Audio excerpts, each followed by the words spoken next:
Cyborg here at the StarCityGames.com Modern Open in Columbus, part of the SCG Tour, brought to you by Ultimate Guard. Here with the Player Spotlight with Jeff Hoogland, #1 SCG Tour Player of the Year leaderboard, in a tight race with Tom Ross. It's been a lot of back and forth these last few weeks. You guys played on camera yesterday. You're both in contention for top 8. This is where it's all heating up. Yeah, it's literally going to come down to this last invitational, I think. I think good finishes here by either of us, and then we've got one more open in Knoxville next weekend, but the invitational is a lot of points at the end of the season, and that's really what it's going to come down to. You're going to have a little chance to make up more ground on Tom next weekend. He's playing in like the Epic Worlds or some sort of tournament. He's taking a weekend off. I don't really do weekends off. Yeah, you have been here since week 1. You had one tournament off where you had a vacation in Hawaii. Yep. So that's okay. You're allowed to do that. Yep. But talk about the Player of the Year race, what it means to you. You've been seriously coming at the SCG Tour all year. You've had some of the most consistent results of anyone.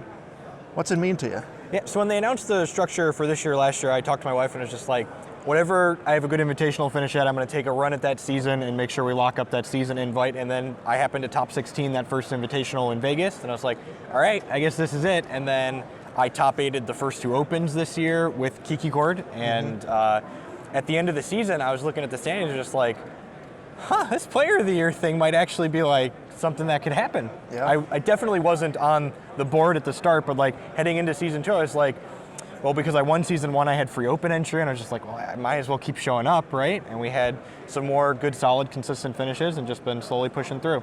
Right, and of course, Player of the Year comes with free entry and 3 buys next year, which I'm sure you wouldn't mind. That's so many buys, Nick. And the equity on the buys is something that a lot of people, they're so much more valuable on this tour because everyone doesn't have them. Like showing up to a Grand Prix where like a third or half of the room has some number of buys, they're worth less. Here, they're very valuable. Okay, and you've been doing this a lot with your modern finishes. And you've been doing it a lot with Kiki Cord. Most of your success at the beginning of the year was with that deck. Yep. You kind of strayed from it middle season 2, late or early season 3, but you're back to it now. Yep. You won the Classic last weekend. Yep.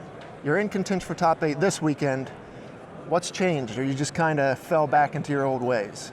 Yeah, I'm the type of person where I play Magic to kind of explore and be kind of creative. I like to kind of work outside the box, and Cord's a great deck to do that. And I kind of went a little bit too far off the deep end with it in the middle and got, we played some wacky 4-color control decks and other things like that. Had some like top 32 and top 64 finishes, but nothing quite as consistent as this good, just pure value Cord deck that I'm back to playing today.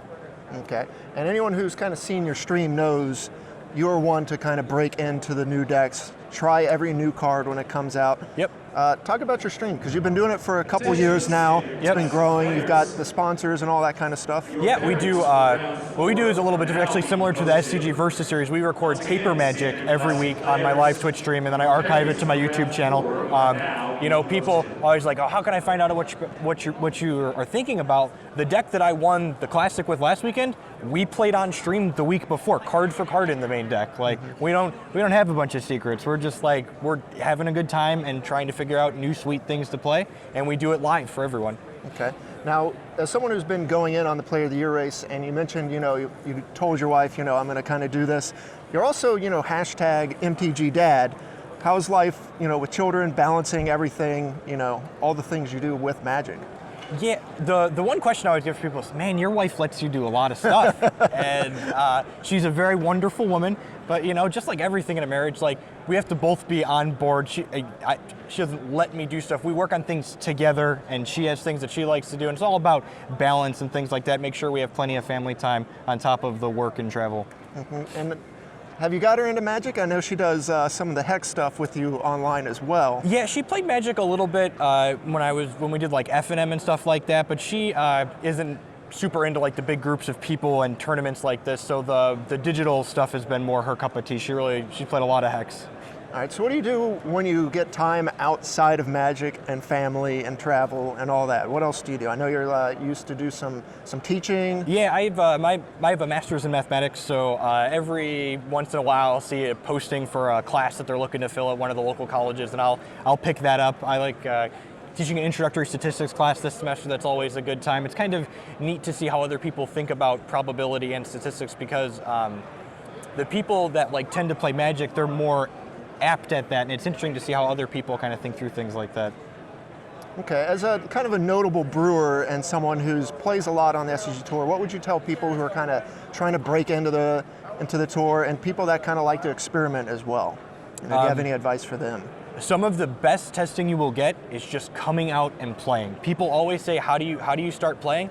You just do that. You show up, you register for the events, you want to practice before them, and you can practice, but when it comes down to it, getting used to like the pressure of playing for high stakes is only going to happen when you're actually playing for higher stakes. So just get out there, play your local events, your 1Ks, your IQs, all of those type of events, and the Open comes within 3 or 4 hours of you. Drive out to it, get a group of friends together and travel.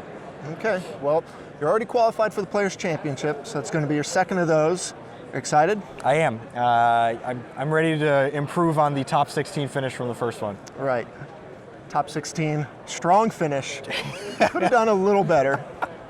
My standard deck was less than optimal at that first one. Okay, what are your predictions for Player of the Year race? What's it really going to come down to?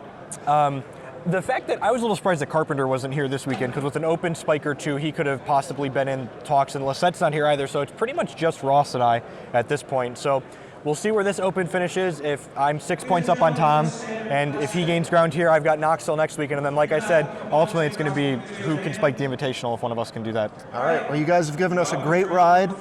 You've been exciting to watch all year. We wish you the best of luck. We're going to see you at the Players' Championship. Thanks for joining me here in the sideboard. Stay tuned to StarSeedGames.com all weekend long for the action here in Columbus.